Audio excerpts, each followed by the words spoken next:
ay you handle the social media of the spokesperson as well as his travel companion. Kasama ba yon sa job description mo? Nung nag-start po kasi ako kay Sir Harry po, Mr. Chair, there was no post in Malacanang. That's why I first handled this social media po, Mr. Chair. Okay. Salamat sa sagot mo. Alam mo rin ba na it seems kasi na you're very, very close to Attorney Harry Roque, tama? Yes po, Mr. Can you Chair. say that among all the executive assistants, ikaw ang closest to Attorney Harry Roque? Yes po, Mr. Chair. Is that the reason kung bakit ginawa kanyang incorporator sa isang kumpanya niya? Mr. Chair, to my knowledge on that po, Mr. Chair, it was Attorney Val po na nagpa-sign po sa akin that time kasi kailangan na po nila ng mag-complete po sa corporation po nila. Sige. Sige, we will ask you questions again later. Now that Ms. Cassie Ong is here, I now recognize Congresswoman Luistro.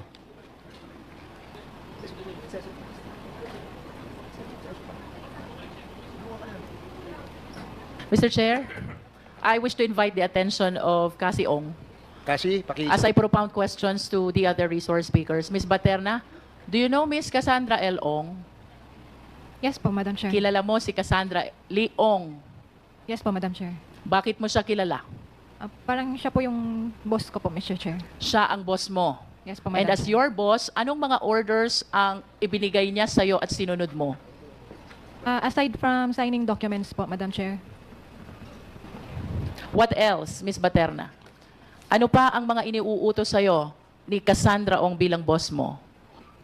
Documents po, tsaka po sa cheque po. Documents and checks.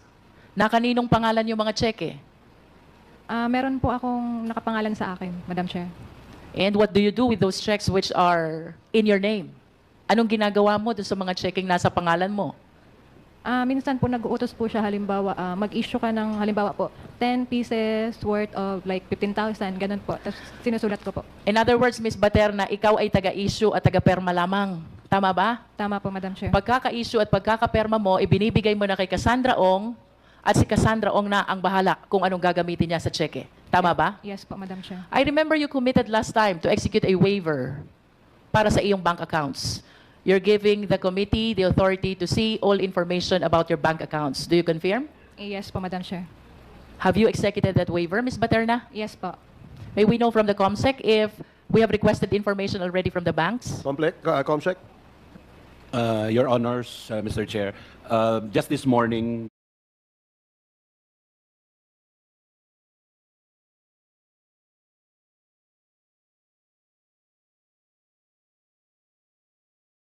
the witness took the oath, and so we have not yet asked the details from the bank. It was just this morning that her waiver was notarized by the public attorney. And with that waiver, Ms. Baterna, we will be able to find out, tama ba? Sino ang pinagbigyan, binayaran ng mga cheque ni Cassandra Ong, tama? Tama po, Madam Chair. Maraming salamat, Ms. Baterna. May I proceed to Ms. Mascareñas? Ms. Mascareñas, do you know Cassandra Li Ong? Yes po. Why do you know her? Kasama ko po siya sa office. Who is she in your office? Boss Translator mo ba po. siya o ikaw ang boss niya? Parang same lang ng kami ng position. Parehas lang kayo. So what does she do in your office? Noong una po kasi, nung na-interview muna siya, doon ko siya first time na nakita. Tapos hanggang sa pumasok na siya, although di ko na po matandaan kung kailan, pero most definitely nauna po ako sa kanya. Tapos, ang alam ko, parang personal translator siya ni Mr. Wu. Tapos lagi siyang kasama sa mga meetings. Tapos, until such time na siya na rin po yung nagipag-deal sa lahat ng mga kung sinong dapat kausapin. And yung mga papers, kinuha na rin po niya before ako tanggalin nung December. Let's discuss it one by one, Ms. Mascareñas. Okay po. You first mentioned personal translator. Tama? Yes po, yun po yung alam ko. Second is? Yung pong kasama siya palagi ng boss. Constant companion ni Mr. Wu. Yes po. What else? Nag-take over po ng mga application ng documents. She took over of the application of the companies. Yes po. With which office? Saang opisina? Nakalocate po kasi kami sa Dragon Wealth System office sa Prince Hotel. Pero yung mga tinatransact po na documents is yung Whirlwind and Lucky South. Although, personally po, alam ko, hindi ako nag-sign kasi, I mean, na-sign ko yung papers ng application ng Lucky South, pero wala po ako nung siya notarize. I'm not present po kasi sa pagkakatanda ko, na-notarize po siya sa Bamban. Never po ako nagpunta sa Bamban para magpirma. So Or you mentioned, Ms. Mascareñas, first is personal translator.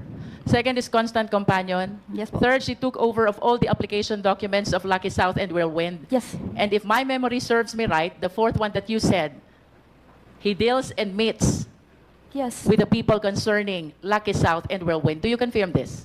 Yes po. Yes. Aside from these four, do you recall any other thing that she does during the time that you are still with those companies? How about the payment of salaries? Ako po yung, kinukuha ko lang po yun sa manager. Sa manager. Tapos, normally po, bibigay na lang yung salary sa akin.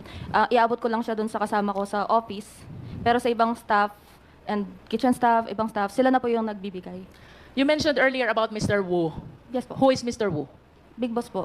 Boss. Yes, When you po. say boss, does it mean all of you receive orders from him, Mr. Wu? Si Mr. Wu po kasi hindi naman siya lahat nagde-direct ng order. So, pili lang.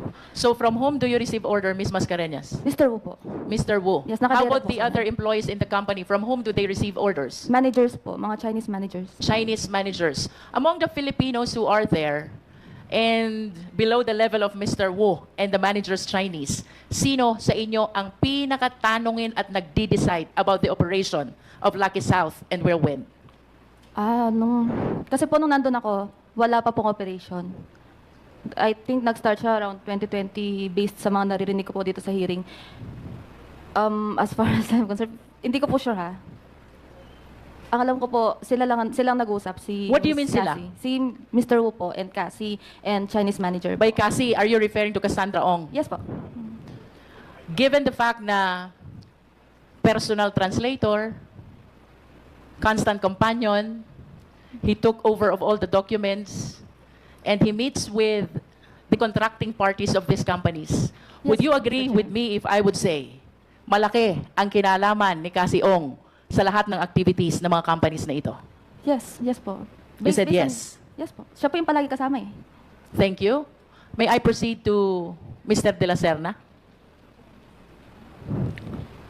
I remember you testified before. I just don't know if it is before this committee or before the Senate. Tumira ka sa Lucky South. Do you confirm? Yes po, Your Honor. Good evening po. Can you enlighten us again? Bakit ka dun tumira sa Lucky South?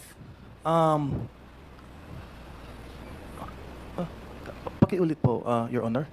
You stayed, you lived, you Yes, okay, resided in the premises of Lucky Yes, South. yes, Your Honor. I lived in that property because I am currently a student pilot in the aviation school in Clark po, Your Honor.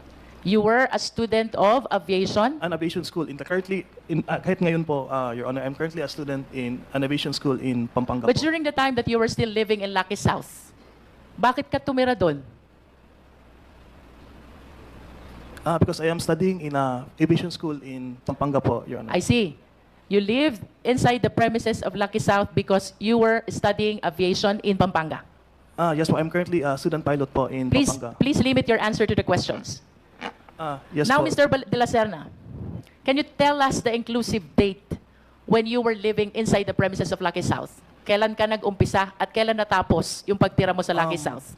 To my knowledge po, Your Honor, nang first ko pong dating sa property po was on... Can I check my calendar po, Your Honor?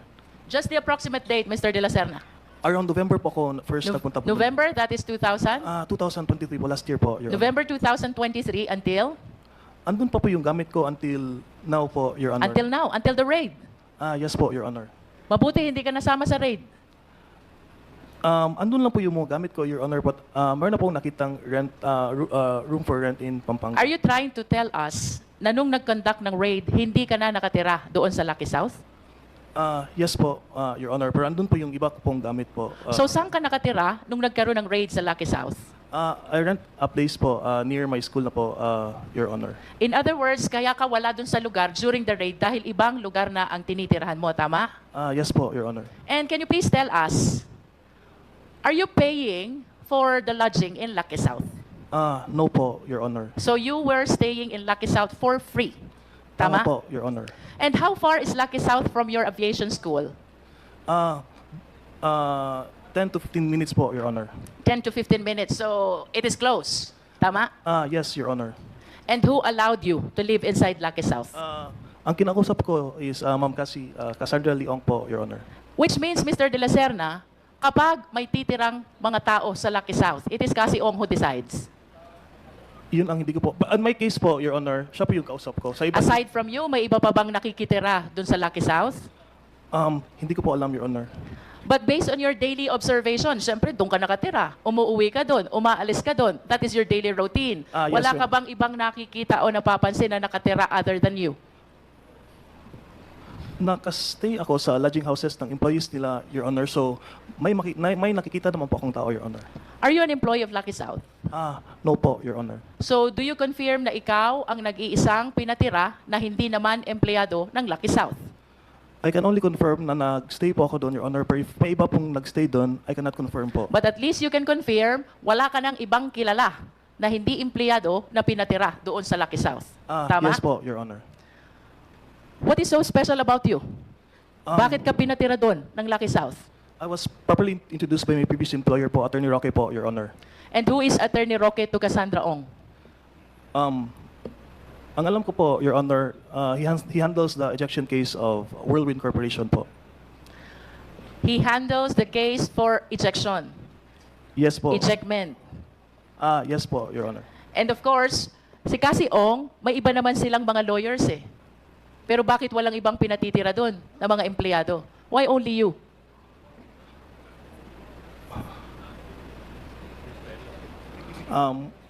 Nakatira po ako doon, Your Honor, because I need a place to stay because I am a student pilot in Pampanga I po, Your know, Honor. but there are a lot of people who needs a place to stay as well, for free, the same as you. Anong dahilan at pinatira ka doon ni Cassandra Ong? What is extraordinary about you? Bakit hindi siya nagpatira nung iba? Marami din ang nangangailangan ng libreng tirahan. Do you understand that, Mr. De La Serna? Yes po, Your Honor. I cannot answer that, Your Honor, kasi I am not the decision maker naman po, Your Honor. But at least you can confirm na sa iyong pagkakaalam, wala ka ng ibang nakita na hindi empleyado na pinatira sa loob ni Cassie Ong. Tama? It's just a yes or a no. Before I answer that, Your Honor, I want to say that wala po akong kakilala po doon sa loob po ng compound. Wala kang ibang kilala except for Cassie Ong.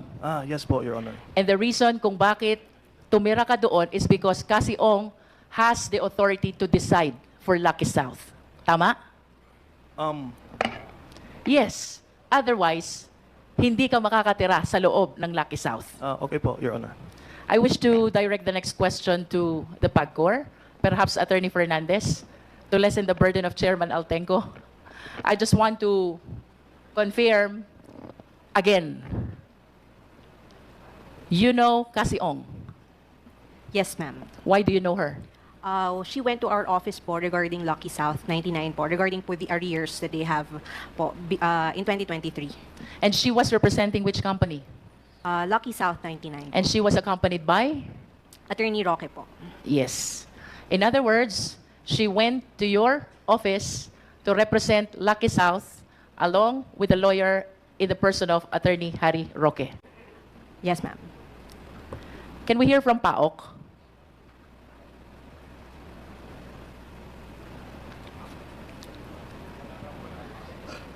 Do we have PAOK here? I think the PAOK excuses themselves, no, because they are going to file cases. I wish to address the question this time to Ms. Ong. Ms. Cassandra Ong, narinig mo ba ang testimonya nilang apat? Yes po. Kilala ka ni Baterna. Ikaw ang gumagamit ng cheque niya. And soon, we will be able to find out kung sinong binayaran mo using her checks. Kilala ka ni Miss Mascareñas because you took a great part in the operation of Lucky South and Whirlwind. Are you listening, Miss Cassandra Ong? Kilala ka rin ni Mr. De La Serna dahil ikaw ang nagpatira sa kanya.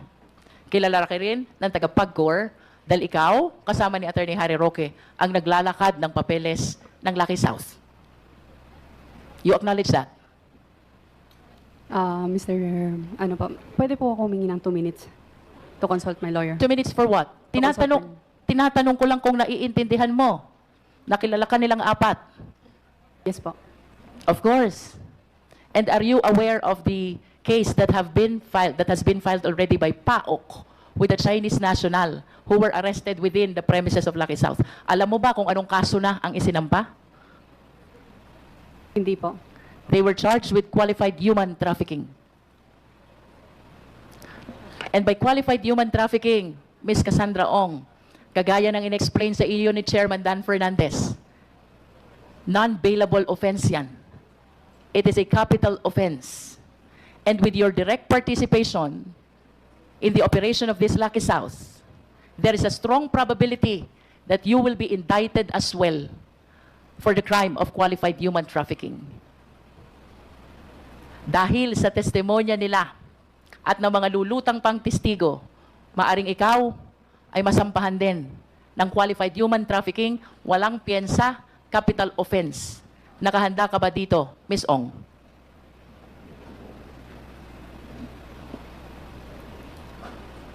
Please answer the question, Ms. Ong. You want 2 minutes for... To talk to my lawyer po against my right. You want to talk to your lawyer? I thought you're asking for the executive session. No? Not yet? Not yet? Yes po. Will you allow it, Chairman? Can I finish first, Mr. Chair, before Okay, she please proceed. confers with Pagkatapos ng Her mga lawyer. tanong ni Congresswoman Luistro, we will give you 2 minutes. Ms. Cassie Ong? Look at me. I want you to understand, ikaw ang tinuturo ng maraming resource speakers na nakakaalam ng operation ng Lucky South. Kung saan nakita ang mga torture victims, ang mga murder victims, ang mga human trafficking victims. The pictures that were shown by Chairman Dan Fernandez. Sa katunayan, may mga Chinese nationals na nasampahan ng qualified human trafficking. And chances are, Ms. Ong, posible na ikaw ay mapasama sa kasong ito. Ang tanong, nauunawaan mo ba itong posibilidad na ito? Nauunawaan mo ba, Ms. Ong? Yes po. At kung nauunawaan mo, naiintindihan mo din ang posibilidad na ikimakulong, walang labasan, walang piyensa. Naunawaan mo yun? Pwede ko itanong sa lawyer ko about that? Kasi Ong, now you are being offered an executive session. Because ako, I honestly believe you are just a tip of the bird. Help the Quadcom. You know why? Posibleng hindi lang yung nasa pictures ni Chairman Dan. Posibleng sa oras na ito, may mga taong kasalukuyang biktima ng same POGO operators. Would you like to avail of this executive session? Pag-isipan ko po muna.